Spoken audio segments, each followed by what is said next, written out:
And we are live. All right, welcome everybody to a special Momentum Builder Next Gen Leadership Edition. I am your host, Jimmy Ryan, and today we are going to be interviewing Don and Gino. We are joined by Sasha Stair. I don't want to call you a co-host because it's not really co. You're the host on this bad boy. And I want you to quick open us up while I get this shared to our Momentum Builder community. What's up, Sasha? Say hi. Hey. I mean, we can be host and hostess, right? I love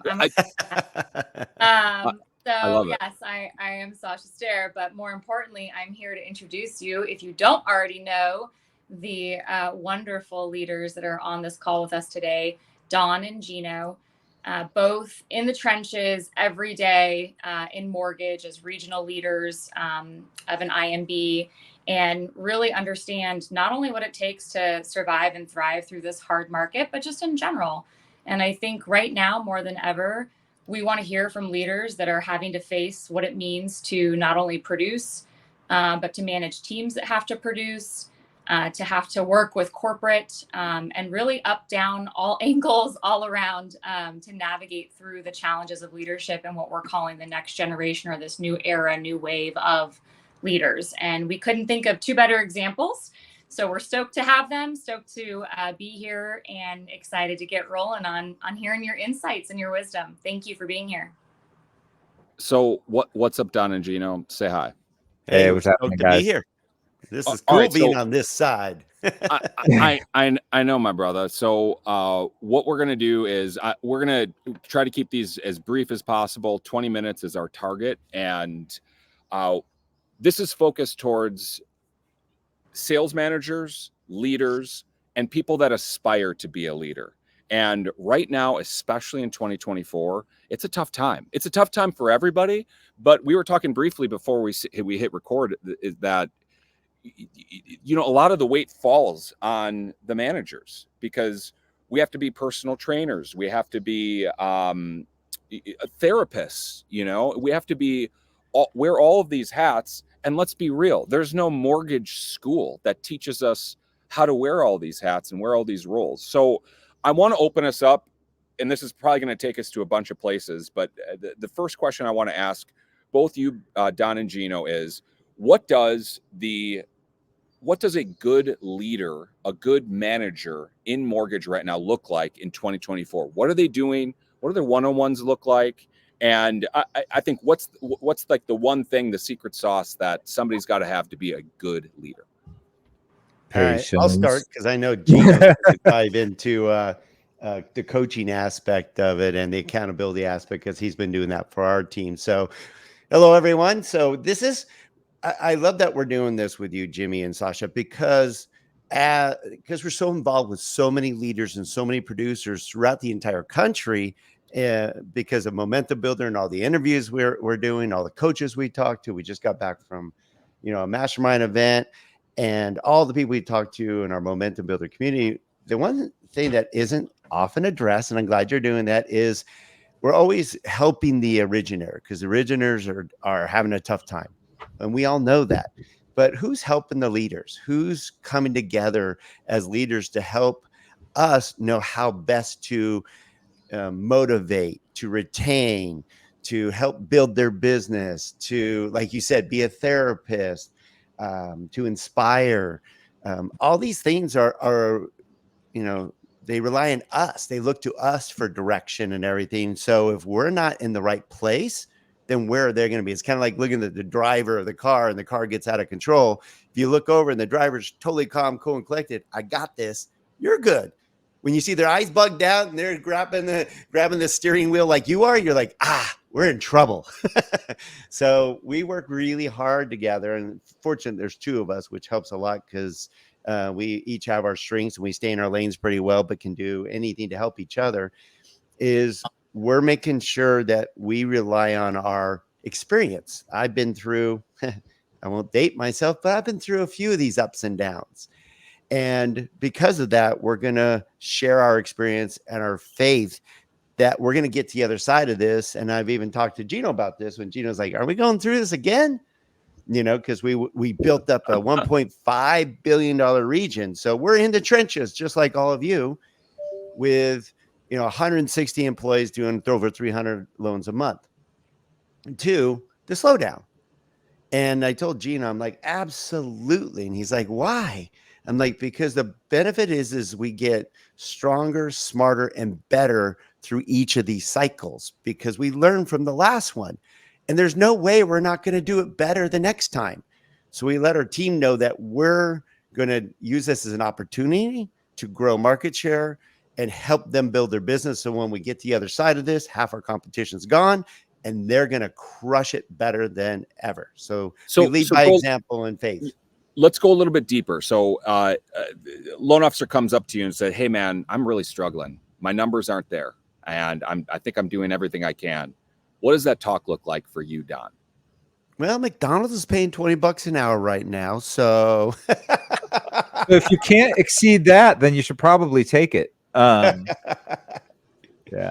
Go ahead. Well, right. So, I mean, this is not an untrue conversation, right? It was kind of said as a joke, but that's the reality is, and I'll take it for a second, Don. Thank you. We right now need to identify who's willing to do what it takes. That's the market we're in. Are you willing to do what it takes to win? Or are you just hoping? And so there's not a lot of room for people that hope is a strategy right now.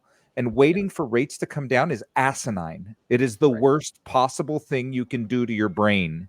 You are setting yourself up for letdowns every single day.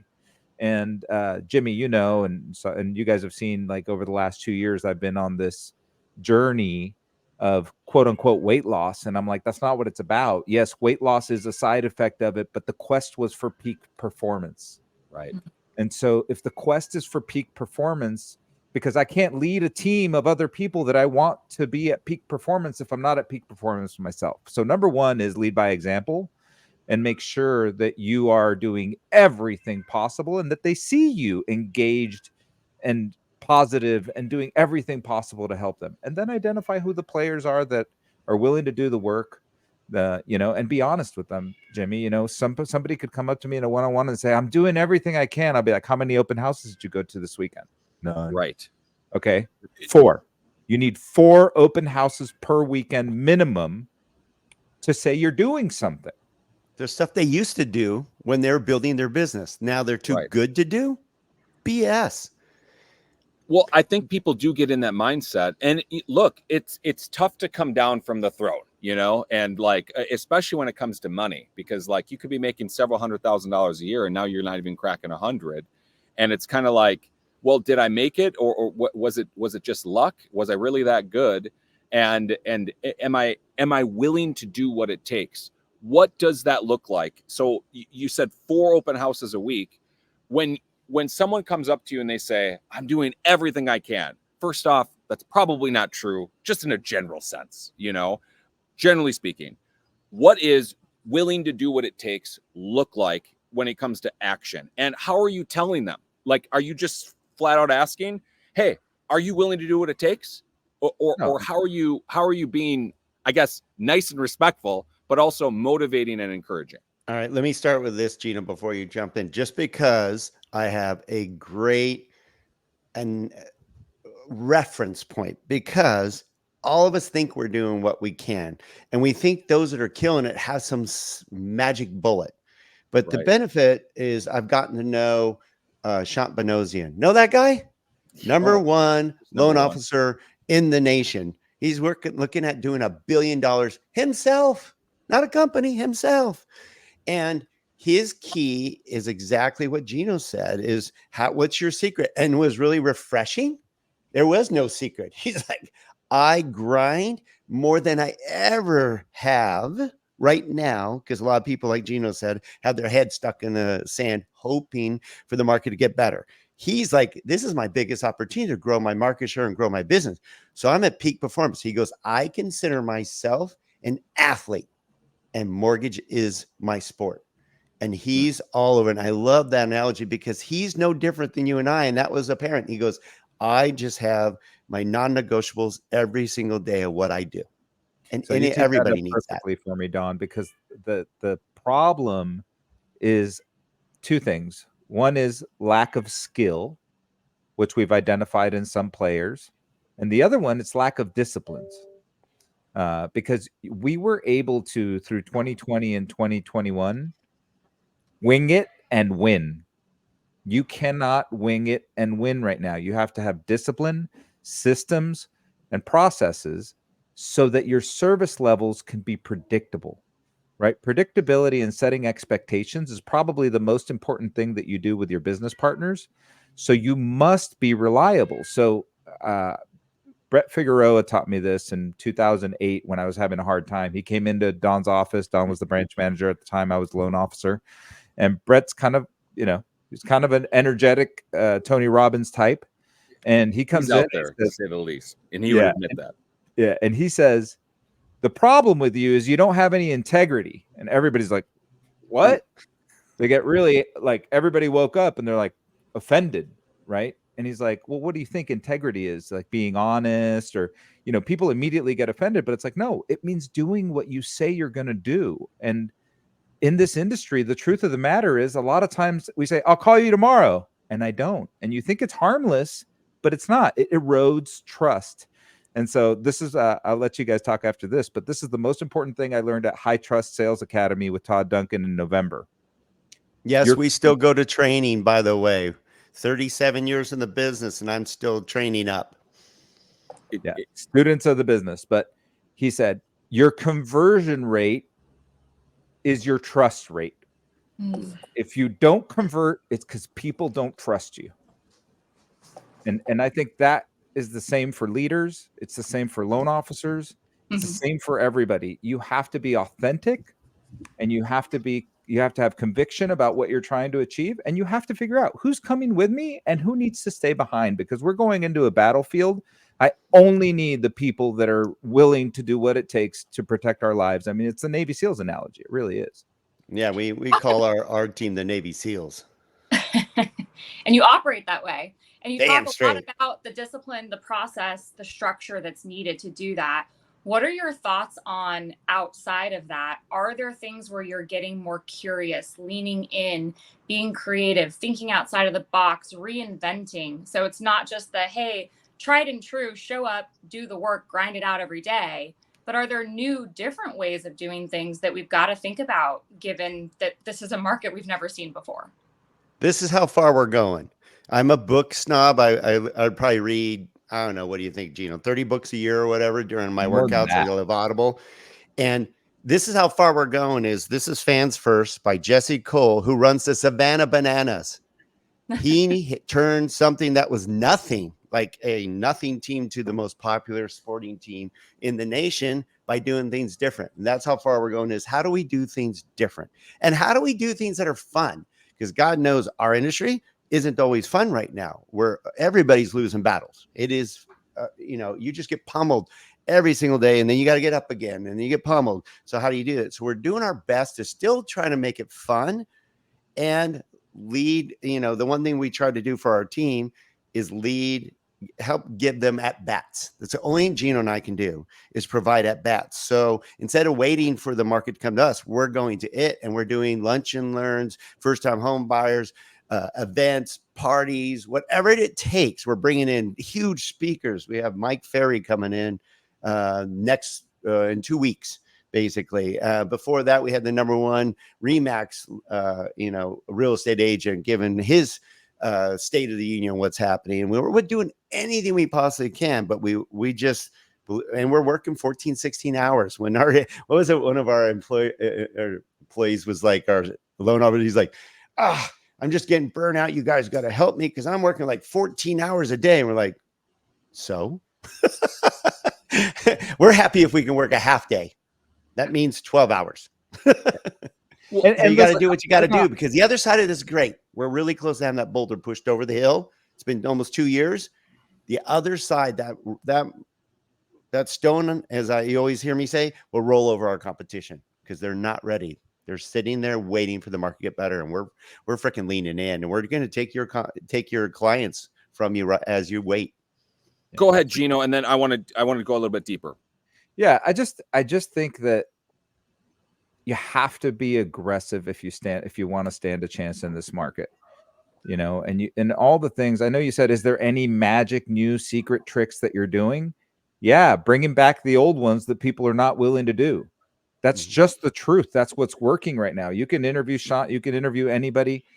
Look, you're going to have one person that has a giant social media following, and that's how they have grown their business. Maybe industry wide, 100 people.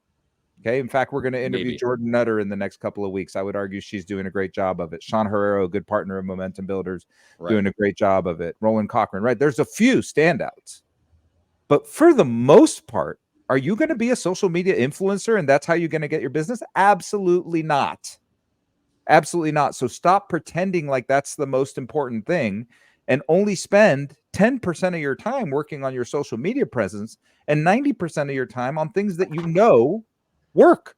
So you mentioned things, and let's just be detailed here. So I'm a branch manager. I want to kick it up a notch. I know I need to do the things. So if you were going to put this into an order, a semblance of order of, hey, what are the things that you should audit yourself on? Are you doing these? You mentioned parties. Here's a simple one I learned from Mike Farr. Okay. Simple one, but this is what it might take. Do you, as a branch manager, call the listing agent after a transaction and say, how was your experience? Did you have a good experience with our team? How was Edgar Ibarra for you as a loan officer? And if you start to have that interview and it goes well, then you could say, would you be willing to give him a shot with some of your buyers? So we have to create those opportunities, like Don said, because if we have to be the ones with no call reluctance, we have to be the ones that put our first foot forward. So that's just one strategy that I thought was great. And I would start that immediately if you're looking to generate your team new leads. I mean, that's super wise. And I love that so you're bringing in the opportunities. It's up to them to close it. But some people, they maybe don't have as big of an influence as you. But I tell you what, when the branch manager calls, it's a little bit of a different call than when the loan officer calls. And you can have a different type of a talk, and it might lead to something else, another opportunity. You mentioned lunch and learns and parties. What to somebody that maybe hasn't done one, or maybe has in the past and hasn't restarted again, what type of lunch and learns are you having? What actually brings people in the door? And then what are your results off of it? How do you actually capitalize on the opportunities that walk in the door? Well, some of the things we do is market updates. They always want to know what's really happening in the market. So we share what's really happening, because we're like, be careful of the media. The media is going to spin things and actually not be your best friend. They're going to be your biggest enemy, but you can leverage it by being smarter than them and giving them what the real statistics are and where the market's going and why it's good for them as either a buyer or a seller. Because you got to help your agents. They don't have great scripting. They just go off, and like when the buyer, a buyer says, oh, I'm waiting until rates get down, they don't have an answer. You got to give them the answers. Here's what you tell them. And we can show them, with real reports and statistics of why it's a great time to buy. Not just, oh, it's a great time to buy because I need a commission. It's, let me show you. Let me show you how it's done. And our team's showing our agents how to do that. Lunch and learns on, how to develop business, how to create business, how to do your social media, how to create packages, how to do open houses right, because they waste their time on open houses. Here's how to do it right, so you could actually collect buyers and create a following, because more than all the other open houses they're going to that day. And so I mean, I've seen your lunch and learns. You guys have them packed. That's not super easy to do. So I'm going to tell you guys how we started. Our first one, and this should be everybody's first one, it will be well attended no matter what you do. Even if you screw up the marketing, it'll be well attended. Get 3 top appraisers in your area and do an appraisal panel and say the market is shifting. So are home values. Come and find out where the market's going.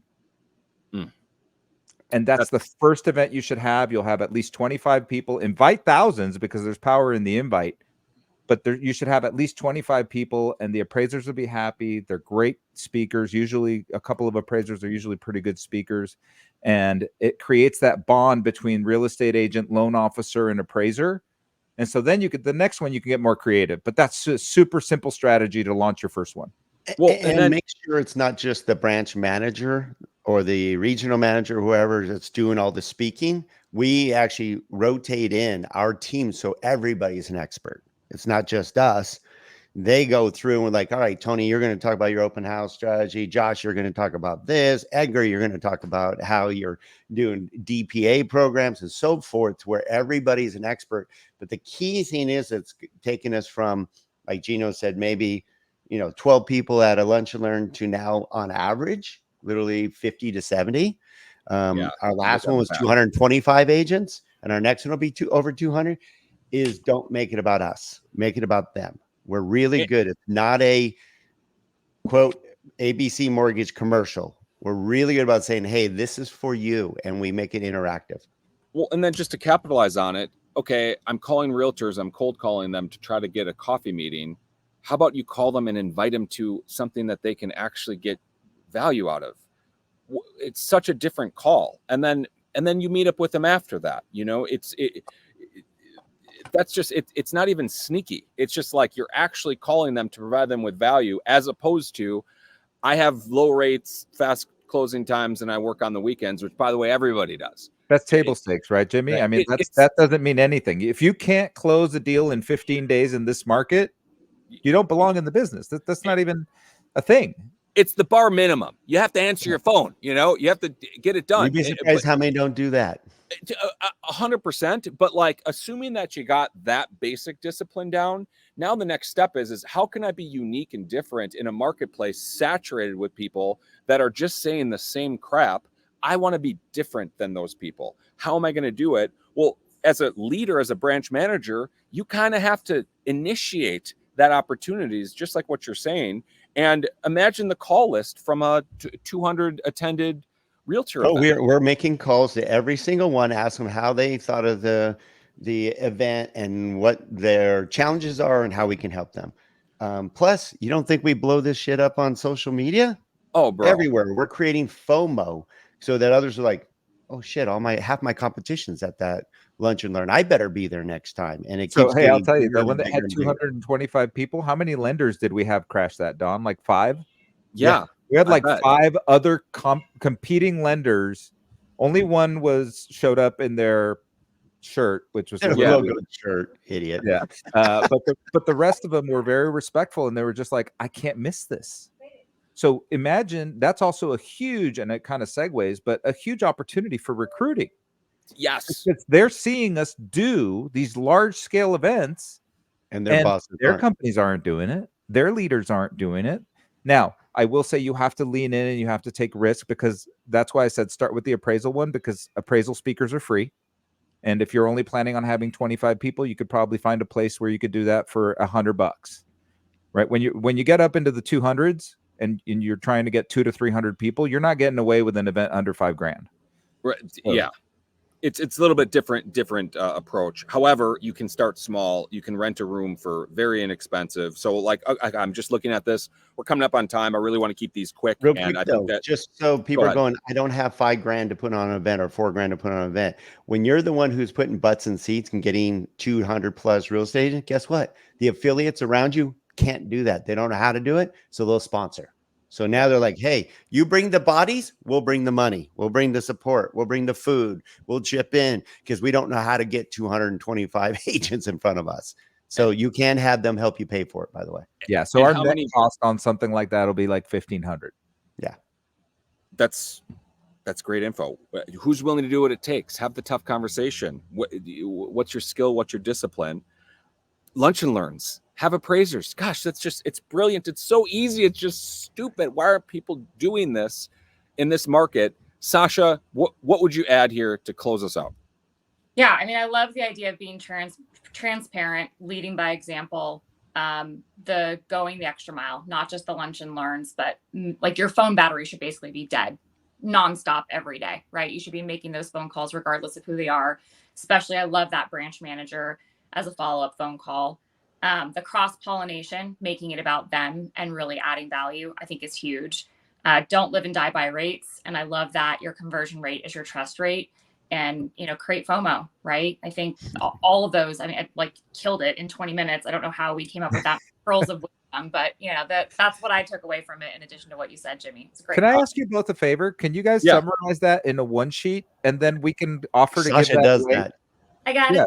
We can She's offer to give awesome that at away it. to everybody that's watching this and maybe didn't have a chance to watch the whole thing, and just like, look, here's 15 things you can do next week. Sasha's the best at that. She does a great job. Jimmy does a great job of interviewing, pulling it out, and then Sasha breaks it down. I've seen her do that with a lot of our calls. Pretty cool. I think that's brilliant. And then just for our audience, we're going to be doing this weekly, and it is geared towards leaders, branch managers, and people that aspire to be those things. And if you have a question that you would want Don and Gino to answer, and maybe it's really tough, maybe it's really detailed, maybe it's just or a guest you want to hear from, or guests you want to hear from, please comment, reach out. We'd love to hear from you. And we want to keep these quick. We're at 25 minutes, so we're gonna wrap it up. Say goodbye, everybody. We appreciate everybody joining. See ya. Bye. See you guys.